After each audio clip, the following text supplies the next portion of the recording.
السلام عليكم ورحمة الله وبركاته. الحمد لله رب العالمين، وبه نستعين على أمور الدنيا والدين، ونصلي ونسلم على نبينا وخليلنا وقدوتنا محمد وعلى آله وأصحابه ومن تبعهم بإحسان إلى يوم الدين. أما بعد. Alhamdulillah, dengan izin Allah Subhanahu wa taala dan dengan memohon pertolongan kepadanya, pada kesempatan pagi hari ini kita lanjutkan kembali pembacaan kitab Al-Kabair, kumpulan dosa-dosa besar yang ditulis oleh seorang ulama dalam mazhab Syafi'i, yaitu Al-Imam Syamsuddin Al-Zahabi rahimahullahu ta'ala. Dan insyaallah pada pagi hari ini kita masuk ke dalam Al-Kabiratu Tsalitsah, dosa besar yang ketiga, ala wahya as-sihru, yaitu sihir. Sebenarnya pembahasan tentang sihir ini sempat kita bicarakan ketika membicarakan tentang pembatal keislaman yang ketujuh, di mana pembatal keislaman yang ketujuh yang disebutkan oleh Al-Imam Muhammad bin Abdul Wahhab rahimahullah adalah sihir, yang diantaranya as-sarfu wal-atf, yaitu saraf dan juga ataf. Ini telah kita bicarakan pada pembahasan tentang pembatal keislaman yang ketujuh.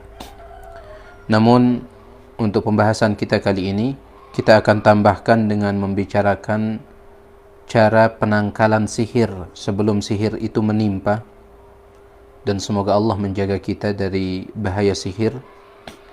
Begitu pula cara pengobatannya ketika sihir itu sudah terjadi. Ya.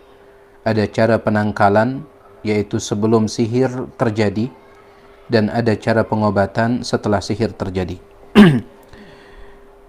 Namun sebelum kita membicarakan tentang cara penangkalan dan juga cara pengobatan, terlebih dahulu kita akan membaca apa yang telah dicatatkan oleh Al-Imam Syamsuddin Al-Zahabi di dalam kitab beliau ini.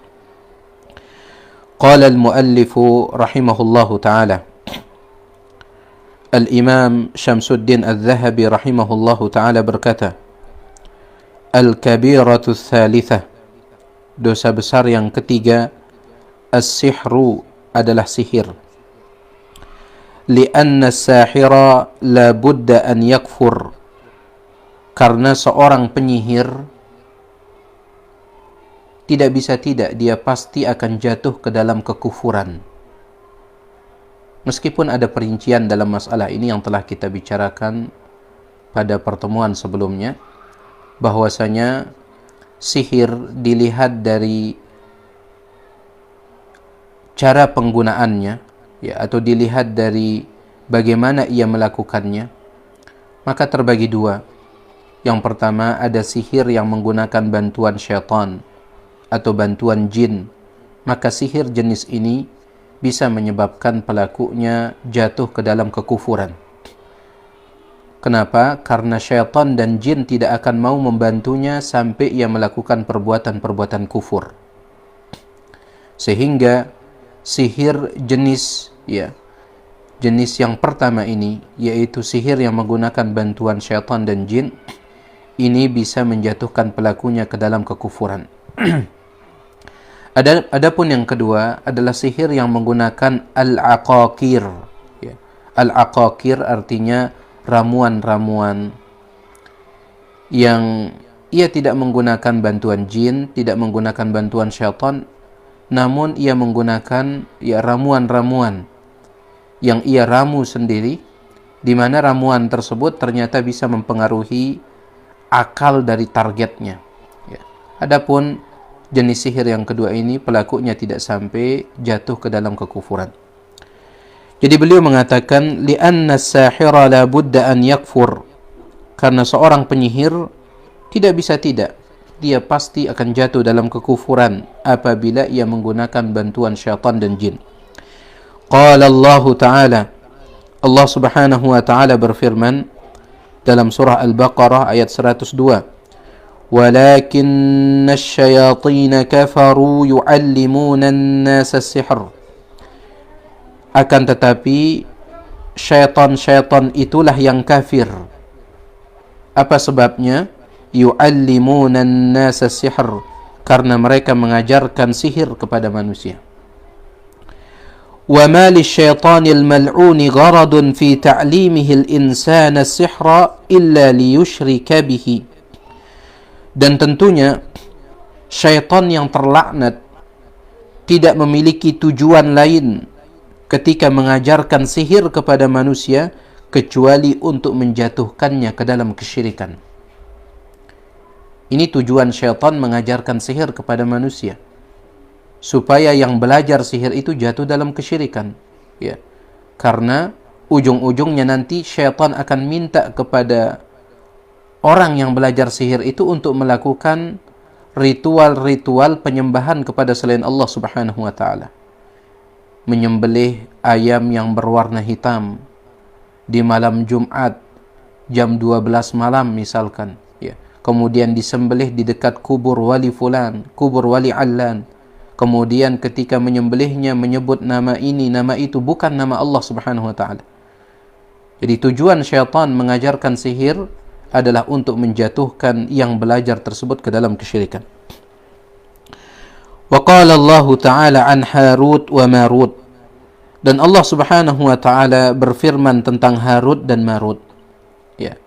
Harut dan Marut ini adalah dua malaikat yang Allah Subhanahu wa taala turunkan ke muka bumi sebagai ujian bagi manusia, ya, sebagai ujian bagi manusia. Banyak sekali perbincangan di kalangan para ulama tentang Harut dan Marut, ya. Siapa hakikatnya mereka? Akan tetapi dijelaskan oleh Syekh Muhammad bin Shalih Al-Utsaimin rahimahullahu taala, wallahu a'lam, kita tidak tahu, ya, hakikat mereka. Kita hanya beriman saja kepada firman Allah Subhanahu wa taala yang menyebutkan bahwasanya Harut dan Marut adalah dua malaikat. Sebagaimana di dalam ayat surah Al-Baqarah ayat 102. Ya. Allah Subhanahu wa taala berfirman, "Wattaba'u ma tatlu asyayatin 'ala mulki Sulaiman, wa ma kafara Sulaiman walakinna asyayatin kafaru yu'allimuna an-nasa as-sihr. Wa ma unzila ala malakaini bibabil Harut wa Marut." Ya. Dan apa yang diturunkan kepada dua malaikat di Babilonia, yaitu Harut dan Marut. Jadi kita hanya beriman Harut dan Marut ini dua malaikat yang Allah turunkan sebagai ujian bagi manusia. Allah sebutkan tentang Harut dan Marut, wa ma yu'allimani min ahadin, dan tidaklah keduanya mengajarkan sihir kepada seseorang, hatta yaqula, sehingga keduanya berkata, innama nahnu fitnatun fala takfur, sesungguhnya kami ini hanyalah fitnah, ujian, fala takfur, maka janganlah engkau kufur. Jadi Harut dan Marut ini mengajarkan sihir.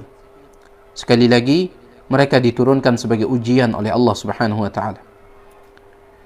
Mereka mengajarkan sihir, namun setiap kali ada seseorang yang akan belajar kepada mereka, mereka selalu berpesan, innama nahnu fitnah, kami ini hanyalah fitnah, ujian, fala takfur, maka jangan engkau kufur, jangan engkau kafir.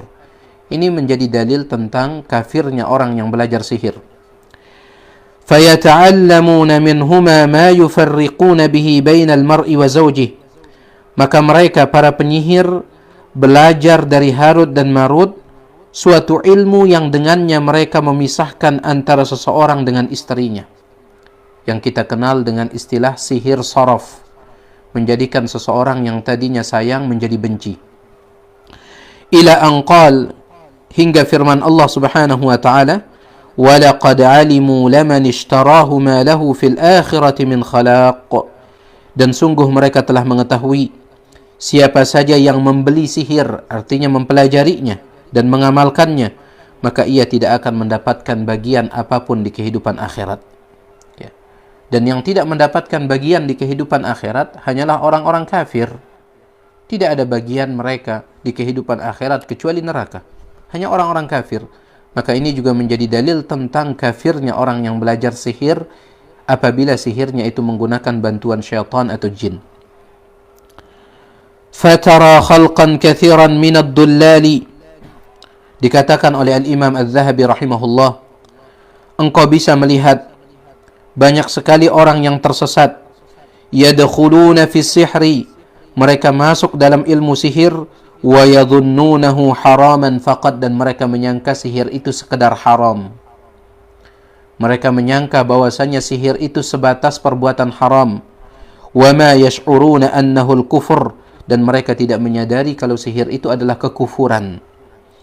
Fayadkhuluna fi ta'allumi as-simya wa 'amaliha, mereka masuk di dalam mempelajari as-simya. Simya itu adalah sihir yang menjadikan seseorang melihat sesuatu tidak seperti realitanya. Ya, seperti sihir yang dilakukan oleh para penyihirnya Fir'aun di zaman Nabi Musa alaihissalam. Mereka memperlihatkan tali-tali yang mereka lemparkan kepada orang, mereka perlihatkan seolah-olah itu adalah ular. Nah, ini namanya sihir simya. Wa amaliha, mereka juga mengamalkan sihir tersebut. Wa hiya mahdus sihr.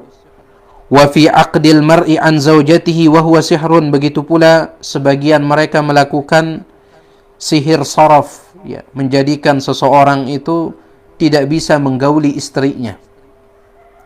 Ya, menjadikan seseorang tidak bisa menggauli istrinya, atau sebaliknya menjadikan seorang istri benci kepada suaminya. Wa fi mahabbati az-zawji limra'atihi wa fi bughdiha wa bughdih. Begitu pula menjadikan seseorang cinta kepada orang lain yang sebelumnya sama sekali tidak ada perasaan cinta itu. Ya, yang disebut dengan sihir atab, kalau bahasa kita pelet. Wa ashbahu dzalika bi kalimatin majhulah aktsaruha syirkun wa dhalal. Dan yang semisalnya, yang semuanya itu adalah kesyirikan dan kesesatan. Wa haddus sahiri al-qatlu. Hukuman bagi seorang penyihir di dalam Islam al-qatlu, dibunuh. Ya. Bahkan telah kita sebutkan ucapan dari Fadilatul Syekh Salih bin Fauzan bin Abdullah al-Fauzan hafizahullah ta'ala. Beliau menyebutkan meskipun ia bertaubat, ya, meskipun ia bertaubat menurut pendapat sebagian ulama, maka dia yuqtal, dibunuh. Bahkan sebagian ulama mengatakan la yustatab, ya, tidak perlu dimintai taubat, bal yuqtal mubasyarah, namun langsung dibunuh. Kenapa? Karena kerusakan yang ditimbulkan oleh seorang penyihir itu luar biasa. Kerusakan yang ditimbulkan oleh seorang penyihir luar biasa. Ya. Kalau seandainya seseorang yang ia melakukan kerusakan di atas muka bumi, ya, dengan menteror orang lain, dengan melakukan pengoboman sana sini, itu saja disuruh untuk dibunuh, diperangi. Sebagaimana firman Allah Subhanahu wa taala, "Innama jazaa'ul ladzina yuharibuna Allah wa rasulahu wa yas'auna fil ardi fasada an yuqattalu aw yusallabu aw tuqatta'a aydihim wa arjuluhum min khilafin aw yunfaw minal ard."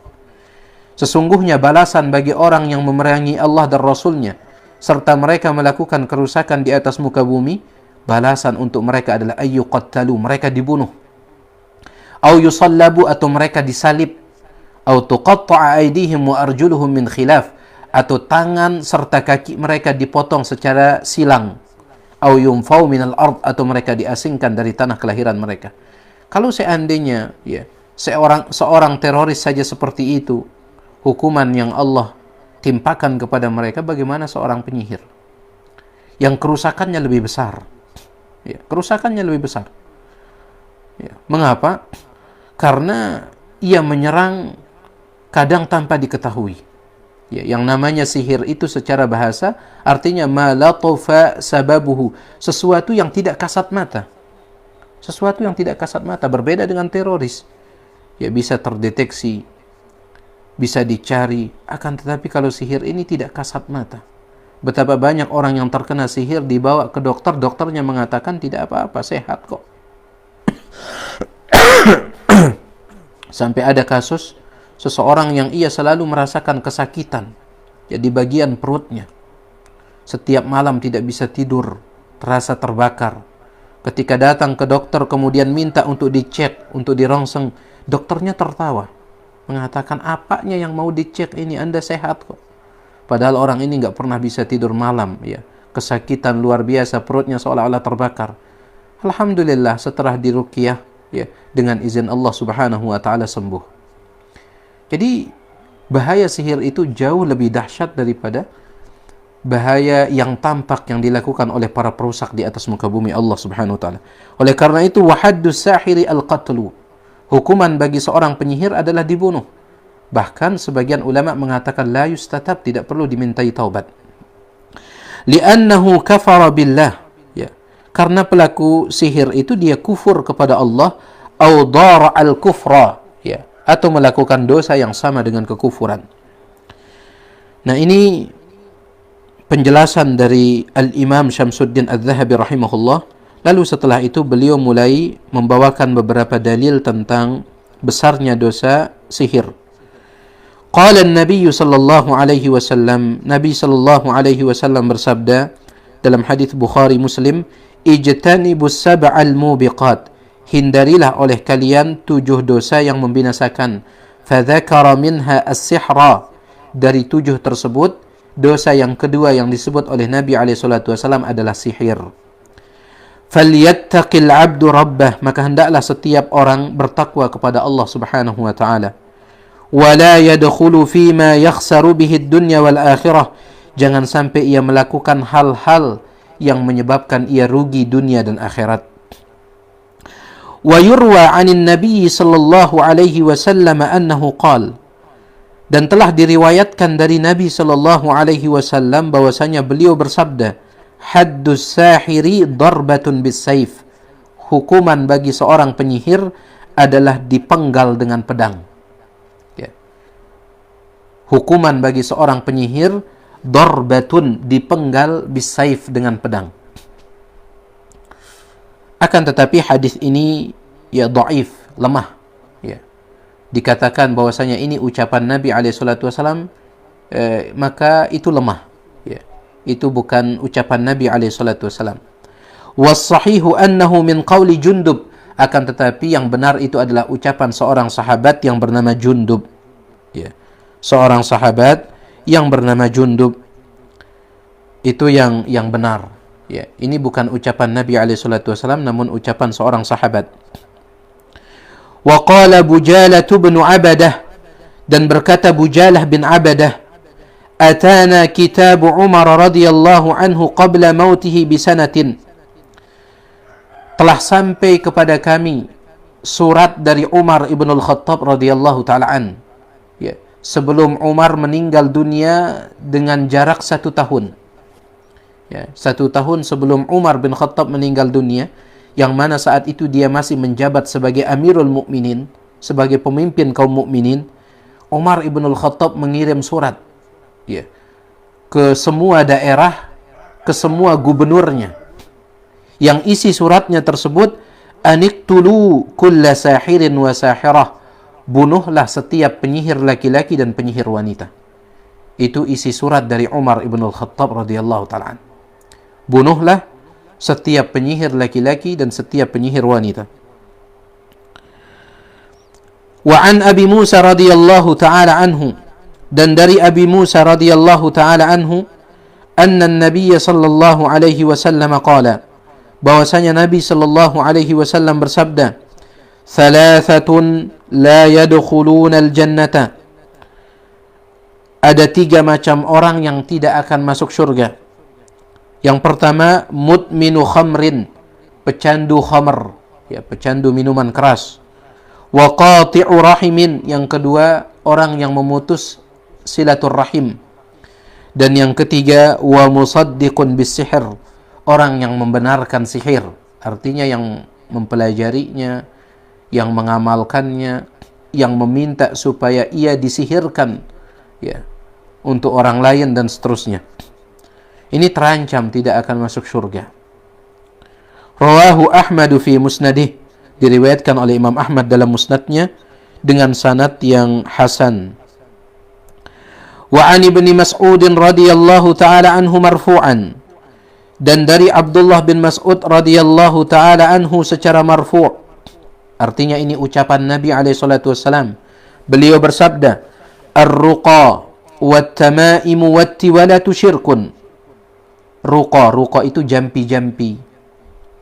Wat-tamaim, azimat-azimat. Wat-tiwalah itu adalah pelet. Semuanya ini syirkun, kesyirikan. Rawahu Ahmad wa Abu Dawud. Taib. Lalu beliau menutup penjelasan beliau tentang masalah sihir ini dengan mengingatkan kita. Beliau mengatakan, wa'lam anna kathiran min hadhil kabair. Ketahuilah bahwasanya kebanyakan dari dosa-dosa besar yang kita sebutkan ini, bal ammatuha illa al-aqal, ya, kebanyakannya yajhalu khalqun kathirun minal ummati tahrimahu, ya, banyak orang yang tidak mengetahui keharamannya. Kebanyakan dari dosa-dosa besar yang kita sebutkan ini, banyak orang yang tidak mengetahui keharamannya. Wa ma balaghahu az-zajru fihi wal wa'id, ya. Dan terkadang di antara mereka ada yang sama sekali tidak pernah mendengar tentang larangan dari dosa-dosa besar yang disebutkan dalam kitab ini. Fahadha ad-darbu fihim tafsil.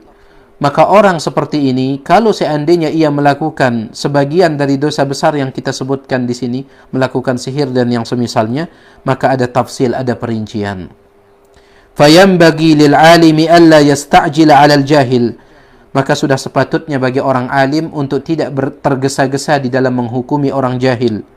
Bal yarfaqu bihi, justru dia bersikap lemah lembut. Wa yu'allimuhu mimma 'allamahu Allah.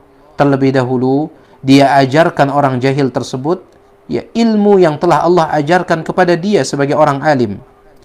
Wala siyama idza kana qaribal ahdi bi jahiliyatihi. Apalagi kalau orang yang melakukan perbuatan dosa itu seperti sihir, dia baru saja taubat dari kejahilannya. Ya. Memang dia orangnya sama sekali tidak ngerti agama. Kemudian ternyata ia melakukan sihir, maka di sini ada tafsil, ada perincian. Tidak boleh kita tergesa-gesa. Ya. Taib, ini yang diingatkan oleh Syekh. Qad nasha'a fi biladi al-kufr al-ba'idah, bisa jadi dia tumbuh di negeri kafir yang jauh, ya, dari ilmu Islam. Wa usira wa juliba ila ardil Islam. Atau bisa jadi, ya, dia berasal dari negeri kafir, kemudian dia ditangkap lalu dibawa ke negeri Islam. Wa huwa Turkiyun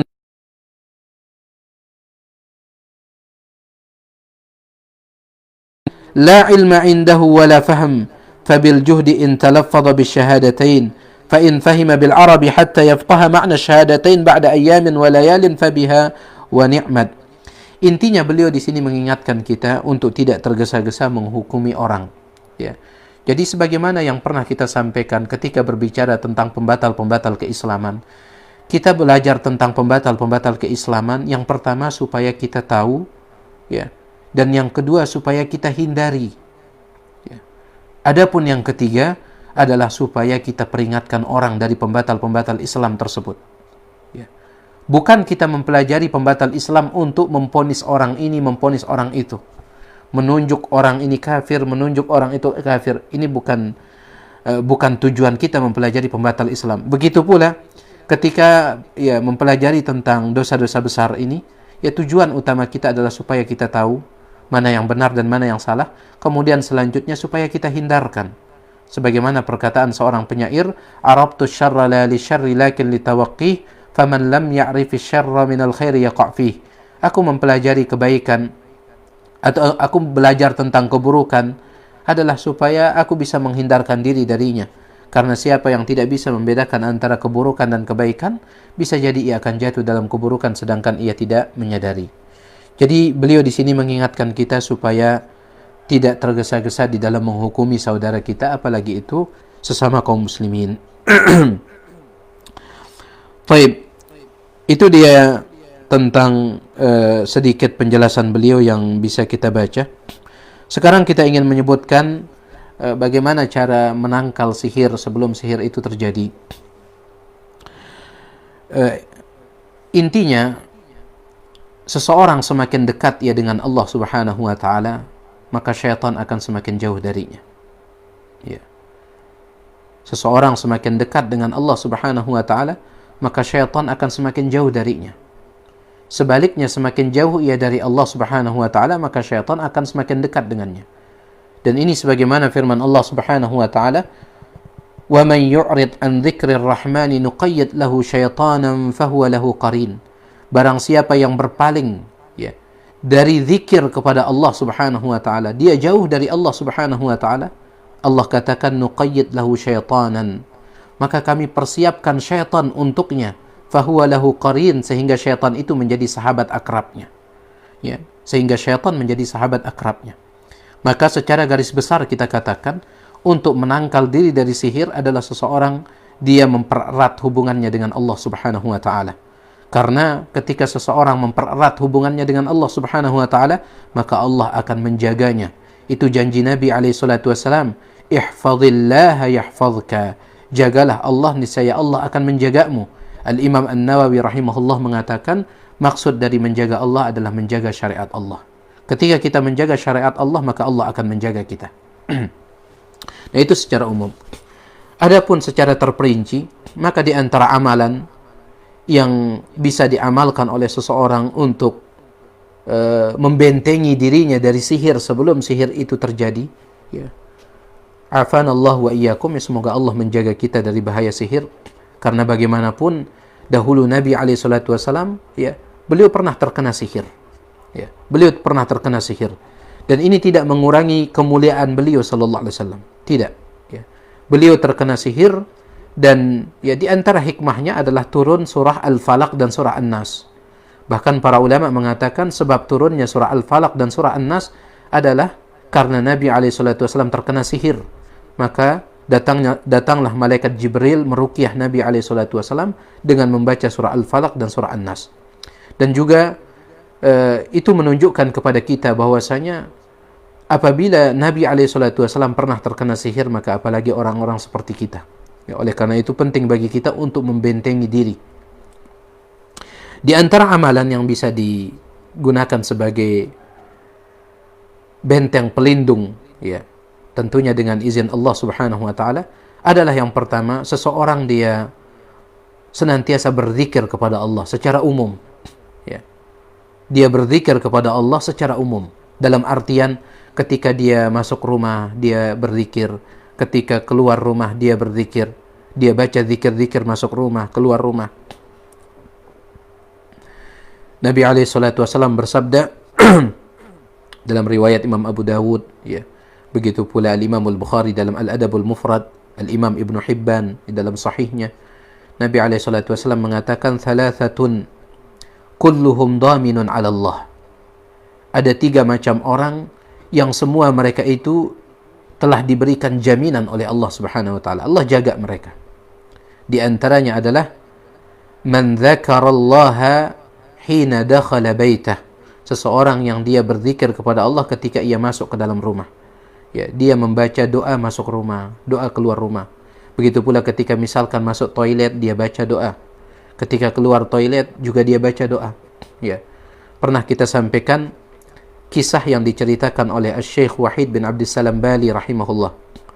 Beliau pernah meruqyah seseorang lalu beliau bertanya kepada jin yang ada di dalam tubuh orang tersebut, "Ya, kenapa engkau memasukinya?" Ya. Setelah dia mengaku, yaitu jin tersebut mengaku bahwasanya dia jin muslim. Ya, saya ini jin muslim, kata dia.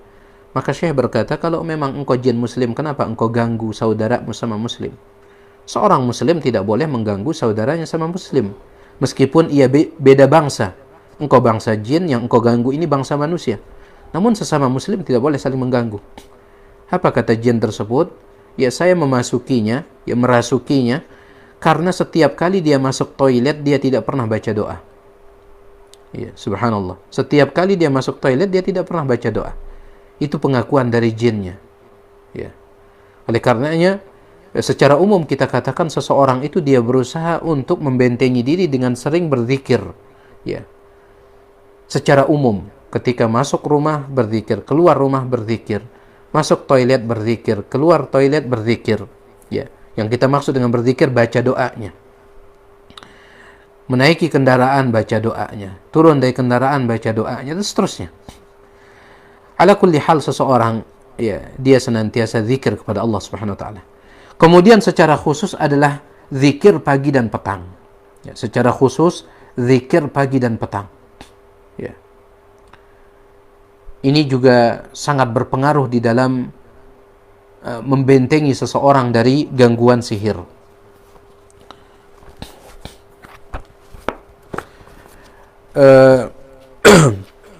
Disebutkan oleh Al-Imam Al-Qurtubi rahimahullah, nanti antum bisa baca dari buku Ustadz kita, Al-Ustadz Dr. Firanda hafizahullah ta'ala, fikih zikir pagi dan petang, ya, di muqaddimah halaman 11. Al-Imam Al-Qurtubi rahimahullah, beliau pernah, ya, menceritakan, ya, beliau mengatakan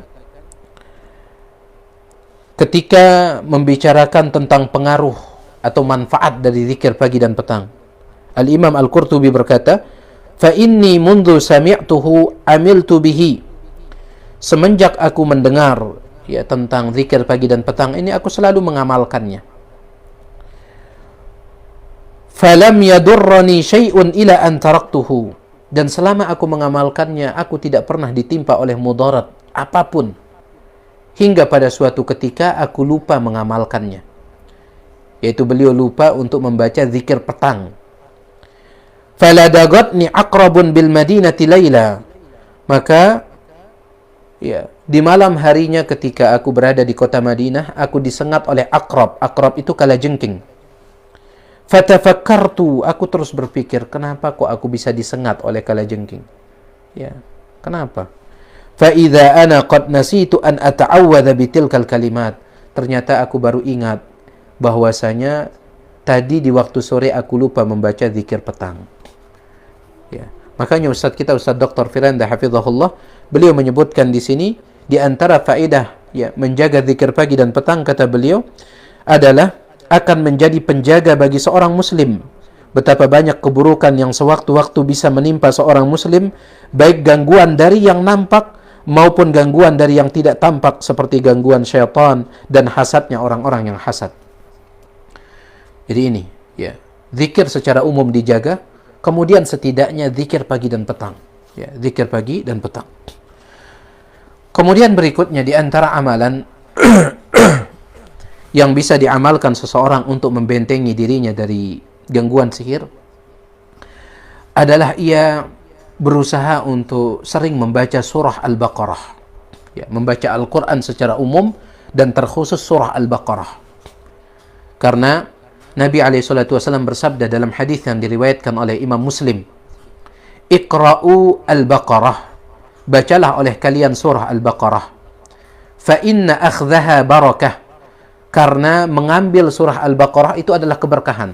Ya, membacanya, apalagi menghafalkannya, itu keberkahan. "Wa tarkaha hasrah."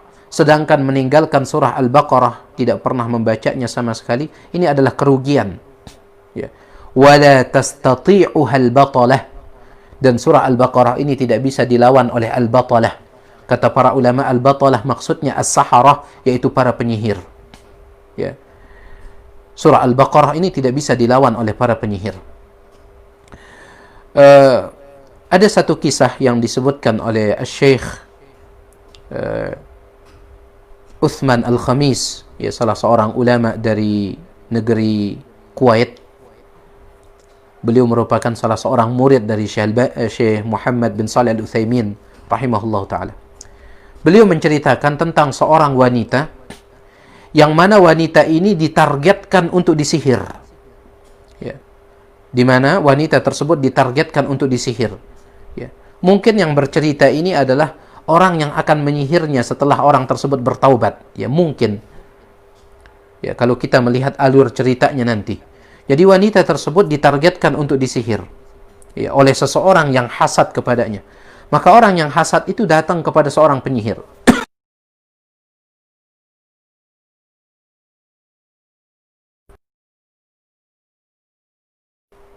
Ya. Datanglah besok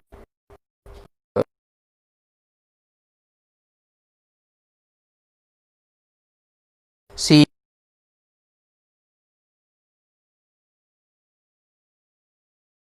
penyihir tersebut, saya nggak mampu.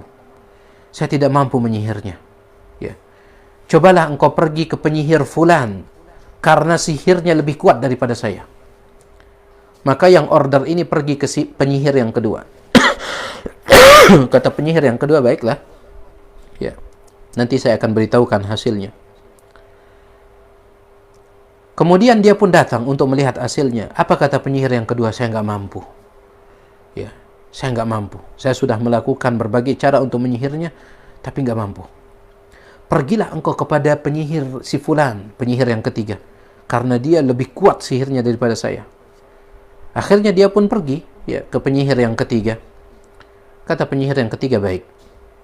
Ya. Setelah dia mencoba untuk menyihirnya dengan berbagai cara, akhirnya penyihir yang ketiga berkata, saya tidak mampu. Ya. Saya sudah mengarahkan berbagai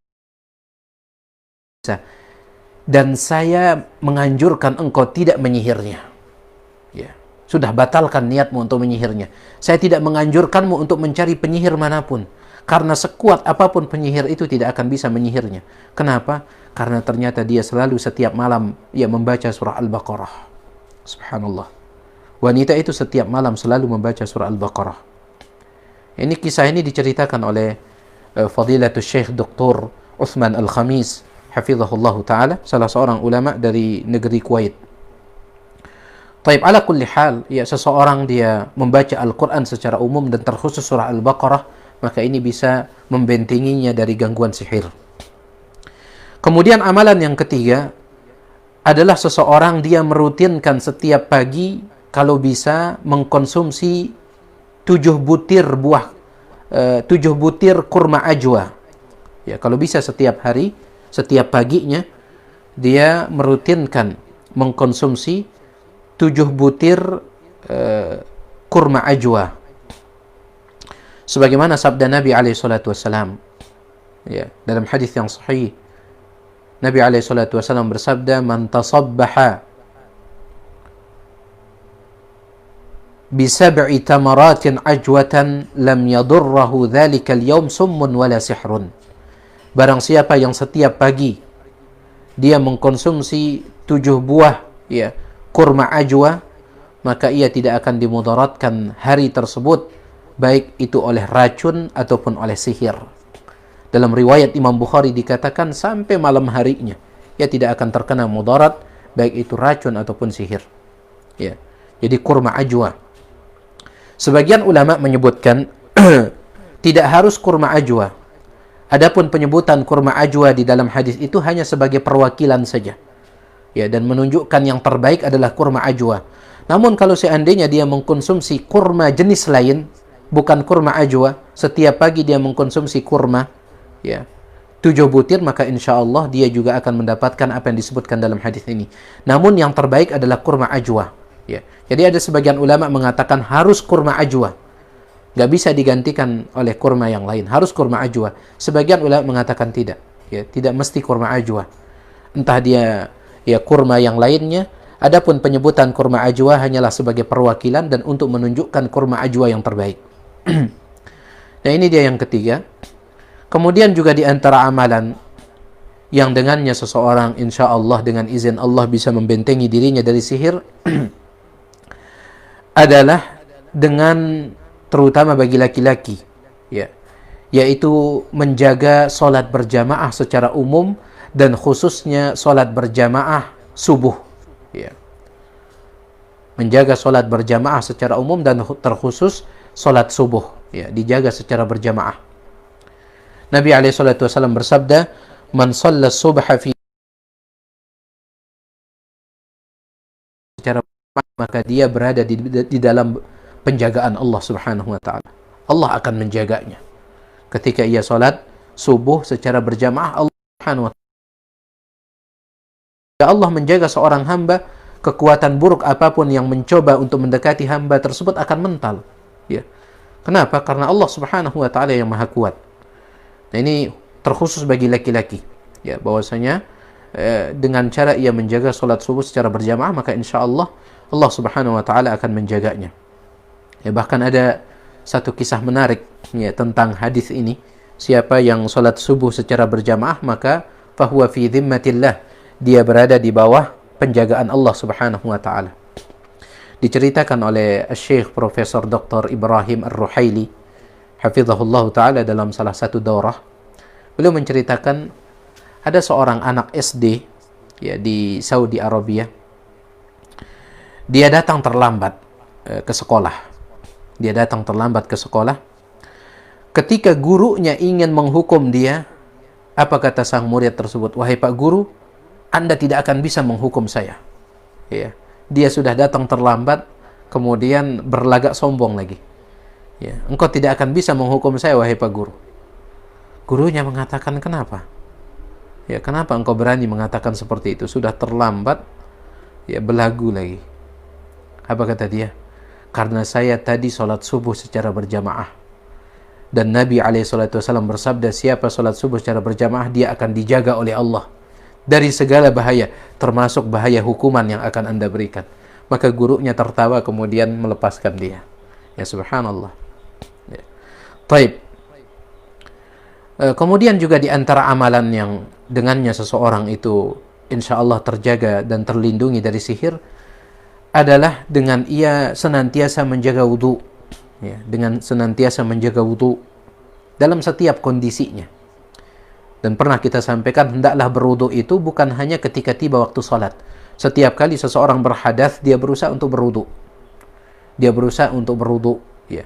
Karena kita tahu syaitan, jin menyukai hal-hal yang kotor, ya. Berbeda dengan yang suci, ya. Oleh karenanya seseorang dia menjaga kesuciannya, dia terus menjaga wudunya, setiap kali berhadas dia berwudu. Ya, apalagi seseorang yang senantiasa menjaga wudunya, itu adalah salah satu tanda keimanannya yang sempurna. Nabi SAW bersabda, la yuhafidhu 'alal wudu' illa al-mu'min. Tidak ada yang menjaga wudu, ya, kecuali itu adalah seorang mukmin yang sejati. Ya, terutama seseorang juga dia berwudu sebelum tidur. Ya, dia berwudu sebelum tidur. Dalam hadis dikatakan bahwasanya seseorang ketika berwudu sebelum tidur, maka ya akan ada malaikat yang bersamanya masuk ke dalam selimutnya, ya, yang akan menjaganya dengan perintah dari Allah Subhanahu wa taala. Kemudian juga sebelum tidur, di samping dia berwudu, dia juga membaca ayat kursi, ya. Kemudian membaca 2 ayat terakhir dari surah Al-Baqarah dan membaca doa yang diajarkan oleh Nabi SAW. Nah, ini dia beberapa amalan yang bisa diamalkan oleh seorang muslim dan muslimah untuk melindungi dirinya dari gangguan sihir sebelum sihir itu menimpa. Semoga Allah Subhanahu wa taala menjaga kita dari bahaya sihir. Adapun ya cara pengobatan sihir setelah sihir itu terjadi, maka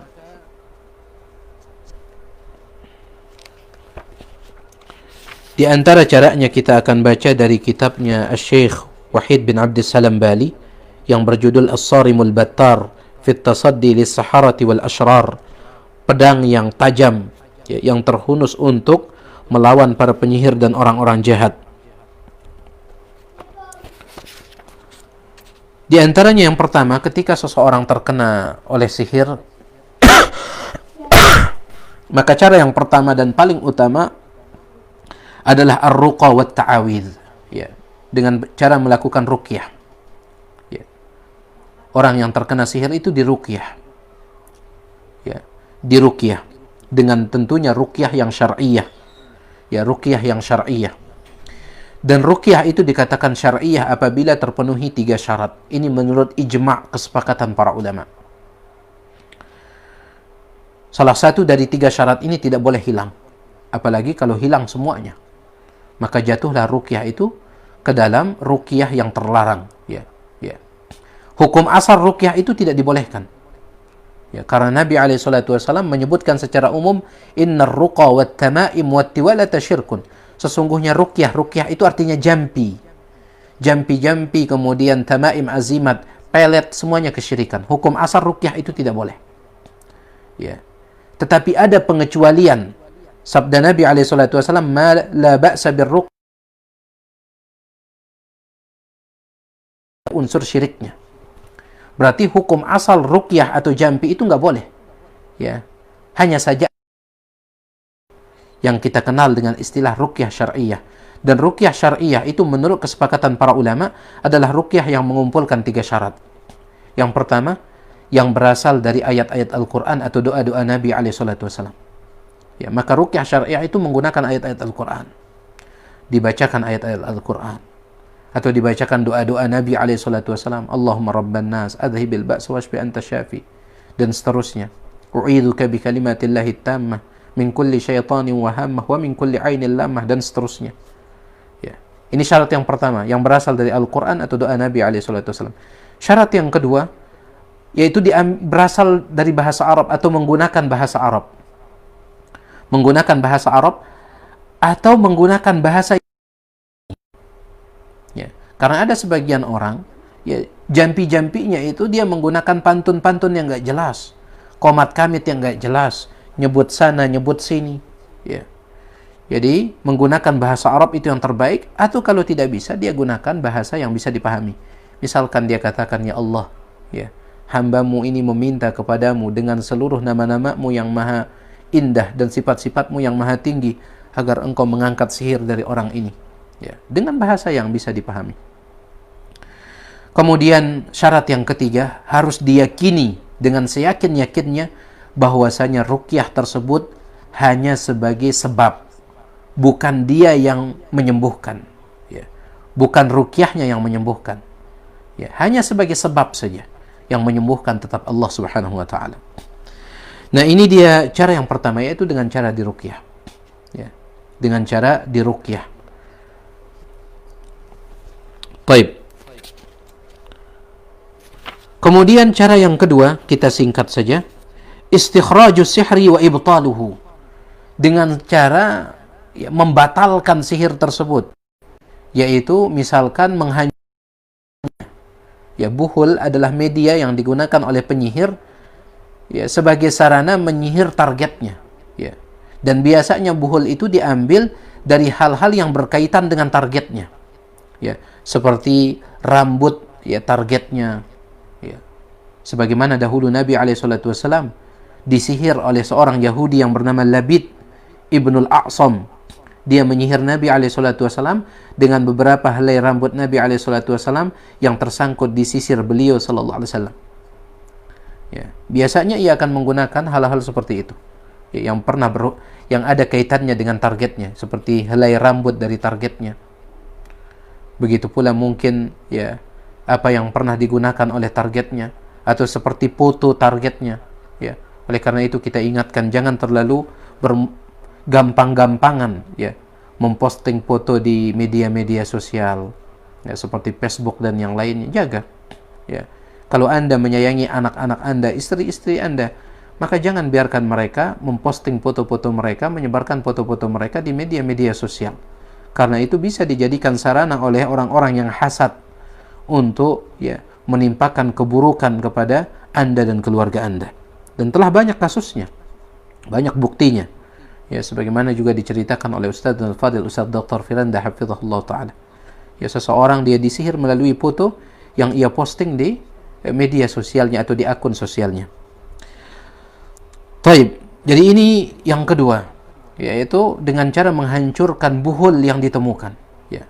Dan insya Allah ketika buhul itu ditemukan, maka insya Allah sihir yang ada pada target itu atau pada korban dengan izin Allah akan mudah dihilangkan, ya, ketika buhulnya dijumpai. Namun tentunya untuk bisa mendapatkan di mana letak buhulnya ini adalah satu hal yang memang cukup rumit, ya. Baik. Kemudian yang ketiga, isti'malul adwiyah al-mubahah, yaitu menggunakan, ya, obat-obat yang dibolehkan. Ya, menggunakan obat-obat yang dibolehkan. Ya, seperti seseorang misalkan dia menggunakan daun bidara, ya. Ini juga sangat memiliki pengaruh yang besar, ya, di dalam mengobati orang yang terkena sihir, yaitu menggunakan daun bidara. Ya, apalagi daun bidara yang masih hijau, ya. Daun bidara yang masih hijau, karena sekarang bidara itu ada yang sudah jadi, ya, yang sudah diolah di pabrik sehingga dia berbentuk bubuk, ya. Kalau bisa gunakan daun bidara yang masih asli, yang masih hijau, yang dipetik dari ininya, kemudian setelah itu ditumbuk, ya, dengan menggunakan dua batu, ya. Satu batu tempat alasnya, satu batu sebagai penumbuknya, ya. Kemudian setelah itu ditumbuk sambil dicampur air sambil dicampur air, kemudian sambil dibacakan ayat kursi. Nah, ini pengobatan-pengobatan yang dibolehkan. Kemudian yang keempat adalah bisa dengan cara berobat, ya, menggunakan al-hijamah wal jirahah, yaitu bekam, ya. Bisa dengan cara bekam. Ini juga memiliki pengaruh yang luar biasa di dalam mengobati orang yang terkena sihir, yaitu dibekam, ya. Mengapa? Karena Nabi SAW bersabda, Inna syaitan yajri min ibni Adam majrad dam. Syaitan itu berjalan dalam tubuh manusia mengikuti peredaran darah, ya. Ya, maka di antara cara pengobatan adalah dengan cara berbekam, ya. Dan bekam ini merupakan pengobatan dari langit, ya. Pengobatan dari langit yang disebutkan dalam beberapa riwayat yang sahih bahwasanya ketika Nabi SAW mi'raj, ya, naik ke langit yang ketujuh untuk mengambil syariat salat 5 waktu, ya, setiap kali beliau berpapasan dengan malaikat-malaikat yang ada di setiap langit, mereka selalu berpesan, wahai Muhammad, sampaikan salam kami kepada umatmu dan suruh mereka berbekam, ya, suruh mereka berbekam. Itu adalah pesan dari para malaikat yang ada di langit yang dijumpai oleh Nabi SAW. Nah, ini dia beberapa cara yang bisa digunakan oleh seseorang untuk mengobati orang yang terlanjur, ya, terkena sihir, ya. Dan kami ingatkan, tidak boleh mengobati sihir dengan sihir, ya, yaitu adu kekuatan. Misalkan ada seseorang dia terkena sihir, kemudian keluarganya membawanya kepada seorang penyihir untuk mengembalikan sihir itu kepada penyihir yang menyihir dia. Adu kekuatan sihir, dan ini masih banyak dilakukan oleh sebagian masyarakat yang disebut dengan an-nushrah. Ya, bahkan Syekh Muhammad bin Abdul Wahhab rahimahullah dalam kitab Tauhid, ya, beliau menyebutkan bab khusus tentang masalah ini yang disebut dengan an-nushrah, yaitu mengobati sihir dengan sihir. Ini tidak diperkenankan, ya. Kalau seandainya ada yang Allah takdirkan terkena sihir, maka bisa diobati dengan cara-cara yang telah kita sebutkan tadi. Namun tentunya kita berharap semoga Allah Subhanahu wa taala menjaga kita dari hasadnya orang-orang yang hasad, kemudian dari sihirnya para penyihir dan segala gangguan baik yang tampak maupun yang tersembunyi. Itulah dia dosa besar yang ketiga yang bisa kita bicarakan pada kesempatan pagi hari ini, yaitu tentang sihir. Kemudian kita tambahkan dengan cara penangkalan serta cara pengobatannya. Mudah-mudahan apa yang saya sampaikan ini bermanfaat. Saya mohon maaf atas segala kekurangan. Subhanakallahumma bihamdik, asyhadu an la ilaha illa anta astaghfiruka wa atubu ilaik. Wassalamualaikum warahmatullahi wabarakatuh.